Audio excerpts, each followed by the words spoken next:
Welcome to the Bringing the Human Back to Human Resources podcast, the podcast all about the delicate balance between people and business, and quite literally, reconnecting the two.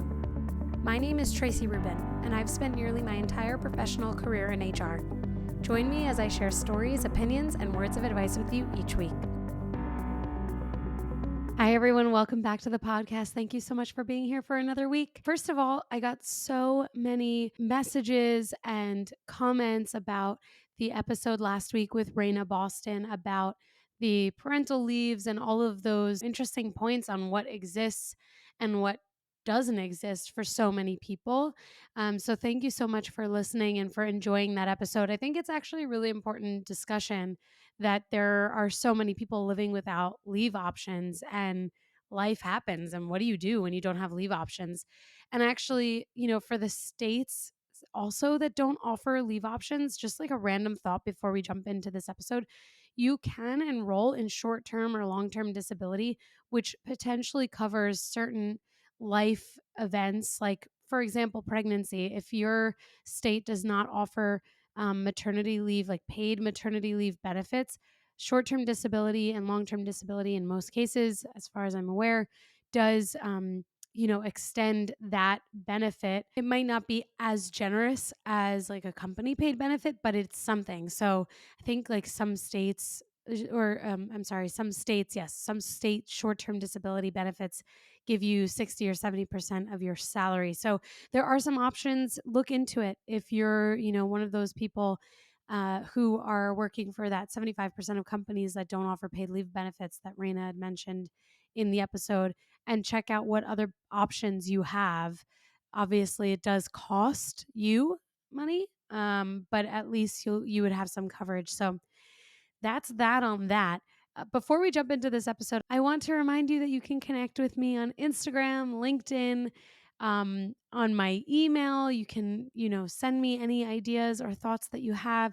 I actually did receive a podcast, like the Google form that I have, I should say, the Google form, anonymous submission form. That form actually is really helpful if you want to share something and maybe you just want to keep it anonymous. Totally possible. So I bring up the anonymous submission form for a reason, and it's because I want to spend this week talking a little bit about some questions that you all have sent to me either through the submission form, through Instagram, LinkedIn, and different questions that are really related to careers, career pathing, and even how I decided on some of the steps that I took in my career. So let's get into it. I'm going to pull up the form now. And actually, if you are listening to this, wherever you're listening to this, I am really trying to actively make every episode a video episode.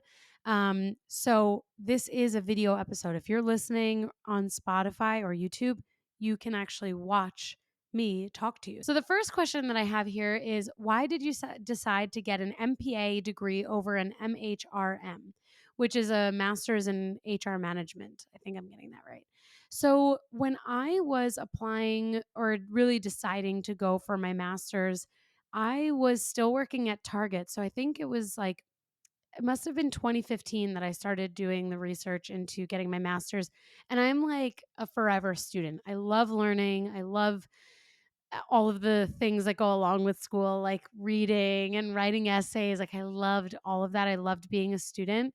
And maybe it's because I was good at it. Frankly, I think if you're not so good at school, then you don't really enjoy it much. But I was super lucky in that way to really appreciate and enjoy school. And I don't know if anyone can relate to that at all, or if that's like a totally cringy thing to say, but that is my truth. I was good at school and I really liked it. And maybe I was good at it because I liked it. I don't know.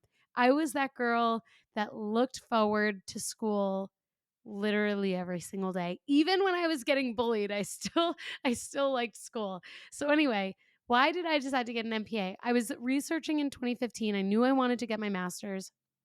And I think a big part of my decision was not having to take a test to get into my master's, because I was like, I work a lot of hours. I don't want to be totally burnt out studying for, the GMAT or the GRE to get into or place into a program.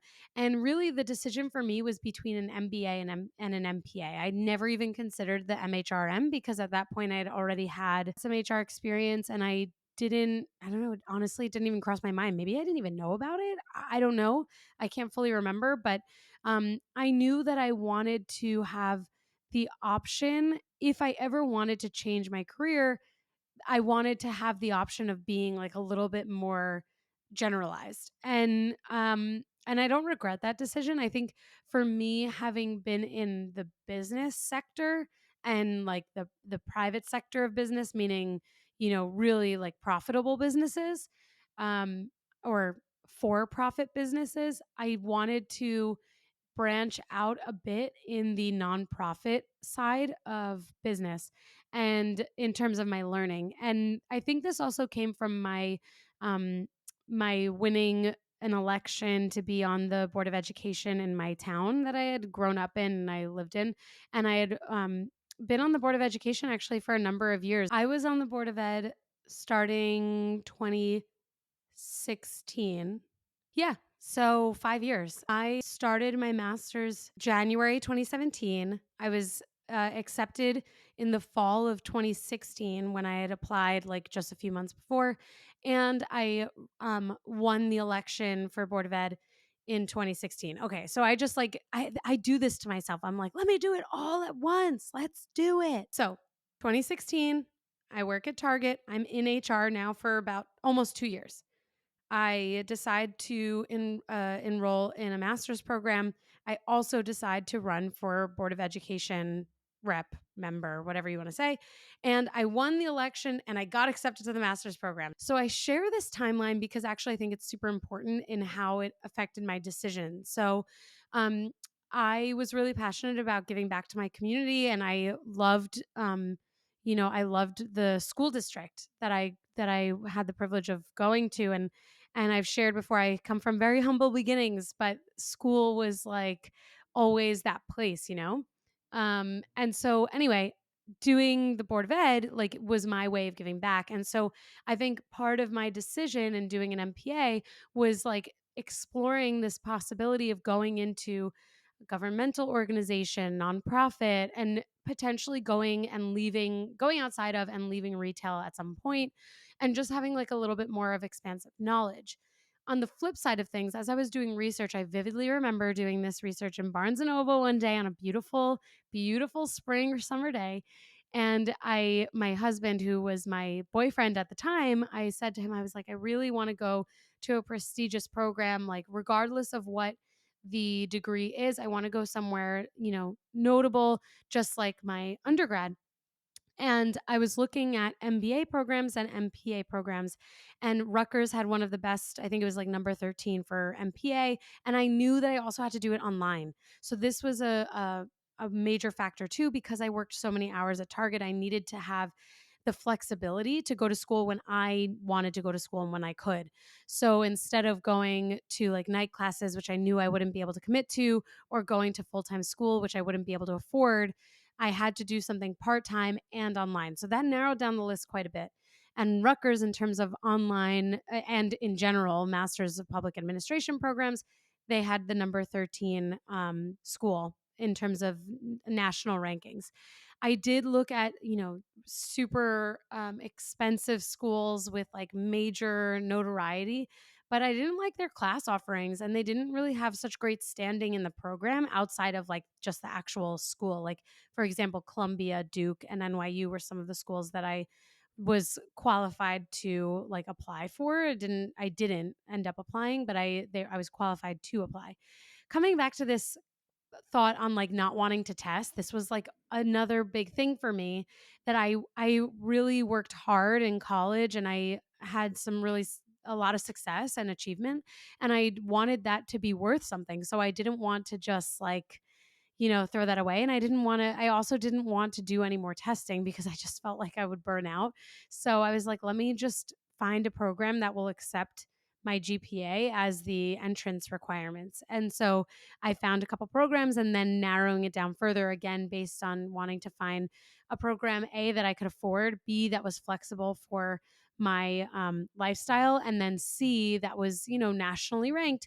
That's how I ended up finding the Rutgers and deciding on the Rutgers MPA program. To this point on the financials, I had a super, super, super major student loan debt, which I thankfully and happily paid off in 2021 before I got engaged, which was it was like back to back excitements, like, woo, I paid off my student loan debt, which was like almost six figures, to then, getting engaged. Like it was just like one amazing thing after another.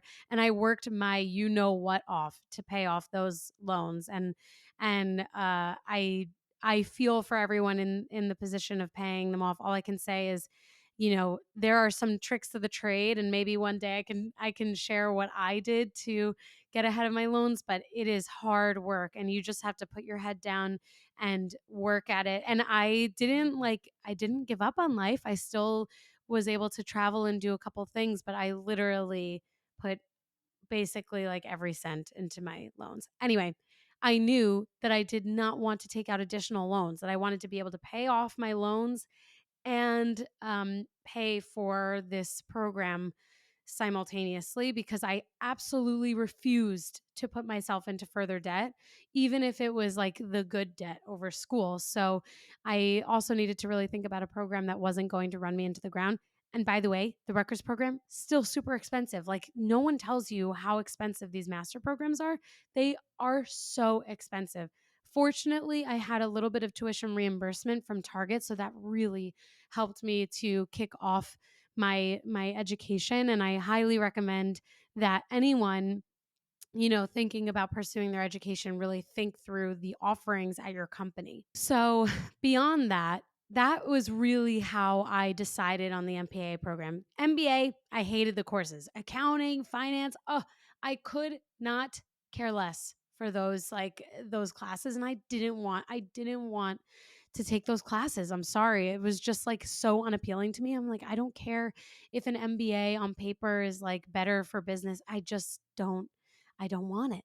So, I fortunately the MPA program did have HR courses, but what I found in taking those courses is that I could have taught them because I already had that HR experience. So this is where I feel really good about the education that I did choose to get. The MPA was really helpful for me in giving me like a bit of a broader stroke understanding of the way that business, profit, for profit and nonprofit work, and works. So that was great. And I think I would feel similarly if I had gone for an MHRM. Having had HR experience, I think I probably would have felt like I was spending a lot of money on information that I had already received. So I think if I were a little bit more entry level, or if I was in a different environment, because in Target, you're getting every single experience at once. So I feel like in a way, like 2 years in HR is not so entry level anymore, but maybe in a different environment where it's a little bit slower paced, or maybe it's a different industry, you're not necessarily getting that exposure as quickly. So maybe it would have been more helpful to me in that moment. Super long winded answer for why I chose an MPA, and I shared so many personal anecdotes there. But I really do hope that that helps. So, one of the questions that I received was around how I got, established in my career and how I kind of climbed the ladder as quickly as I did. And unfortunately, this was the question that I was answering that I now am re recording. So, I hope that I can captivate you the same way that I think that I would have in that initial recording where my video camera had turned off. But anyway, so if you are new to this, HR Tracy bringing the human back to human resources podcast network, then I will tell you, and maybe we're not even connected on LinkedIn either. I will tell you that I started my HR career at Target after college, and I was there for almost 4 years. It was like an HR generalist role, and there you get so much exposure so quickly. And I was then, after 4 years, I then decided to go to SMCP, which is a global luxury fashion retailer. And I went for a promotional opportunity to HR business partner for North America. And the volume and headcount were very similar, because one Target store in New Jersey could be the same volume as an entire company. It's like crazy what Target does. And then I was promoted to HR manager. about a year later. And then a couple of years after that, I was promoted to director of HR for North America. So when I was with SMCP, I was there almost 5 years, and I had those three roles while I was there.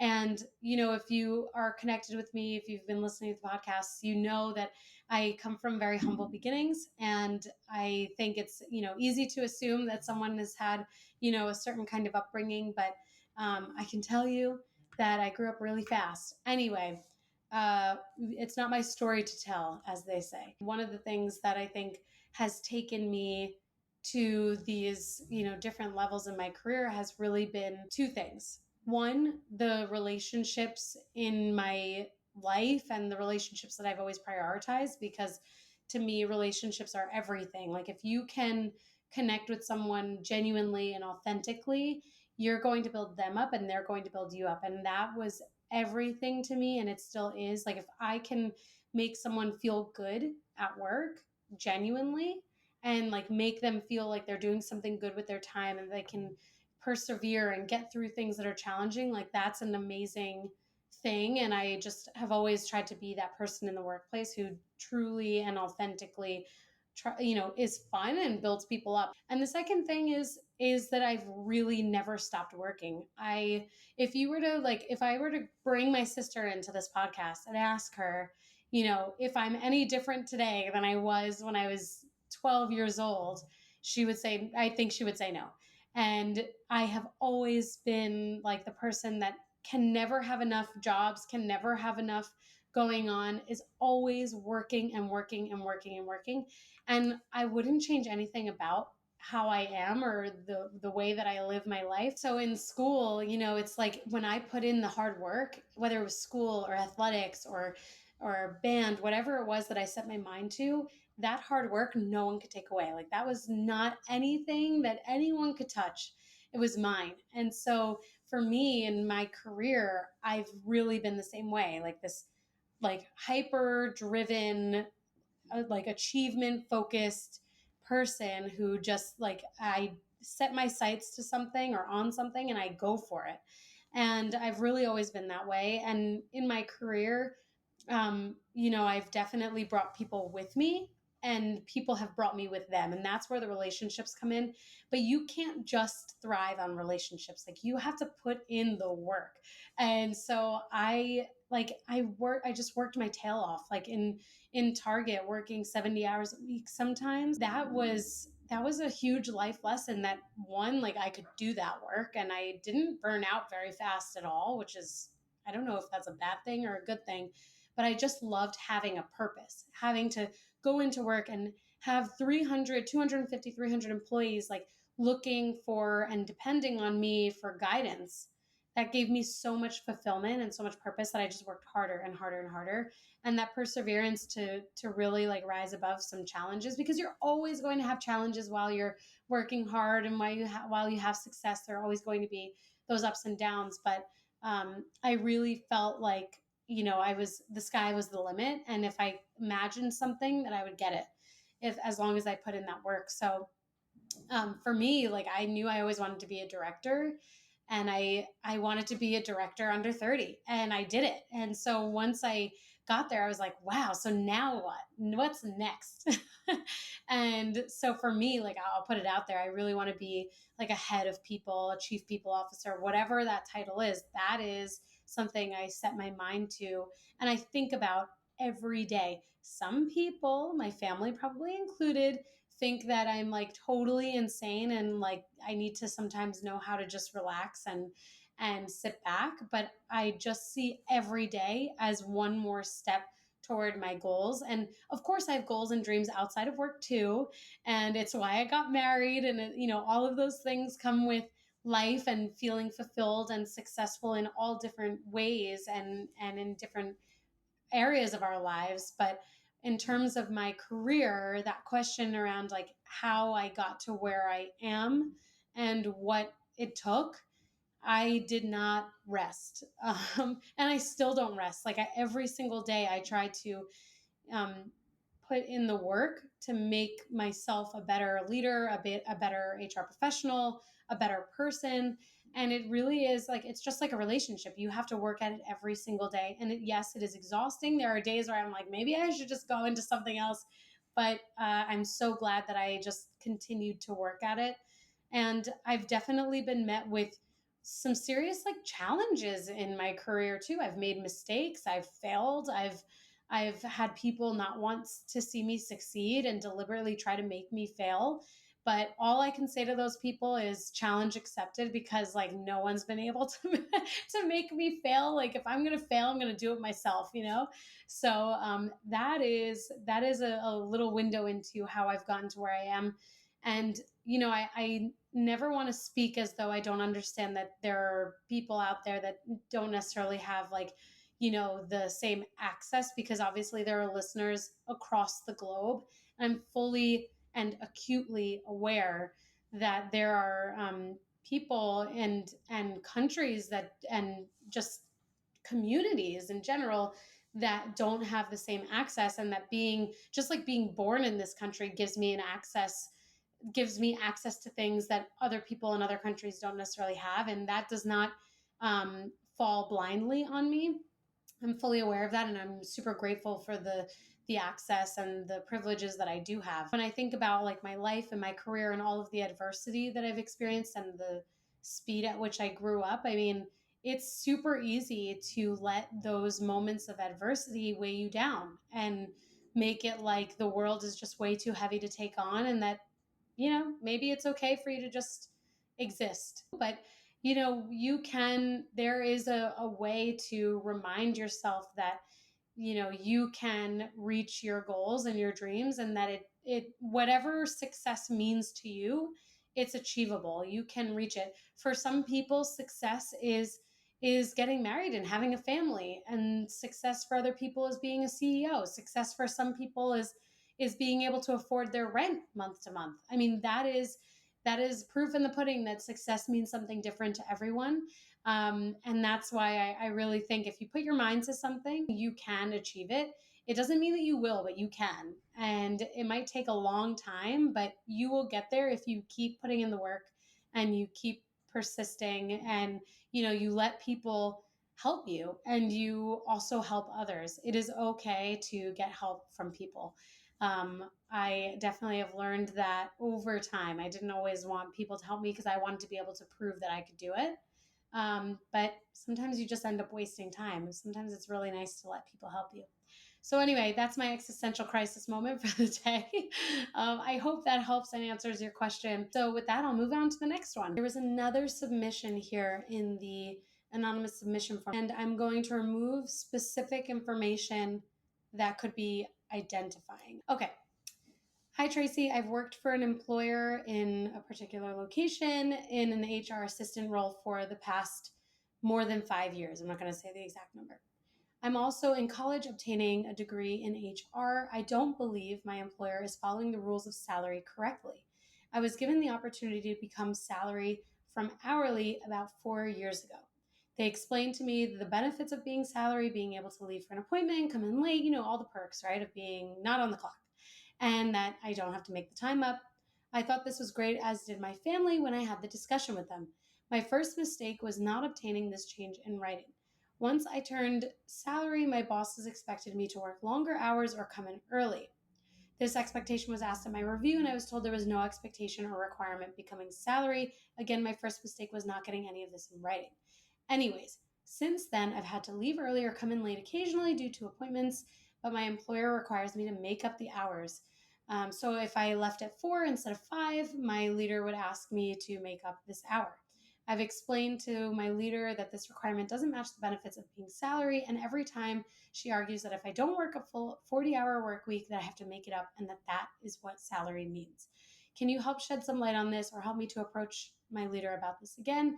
I've tried to have professional conversations about this multiple times. I've printed out the salary law, and I've gotten nowhere.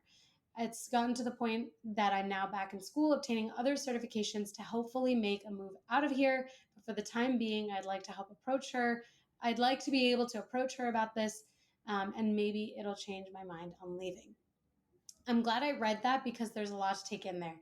First things first, salary, it's true. You can really work kind of whenever, but the caveat there is that although your salary, the expectations of work hours may be different.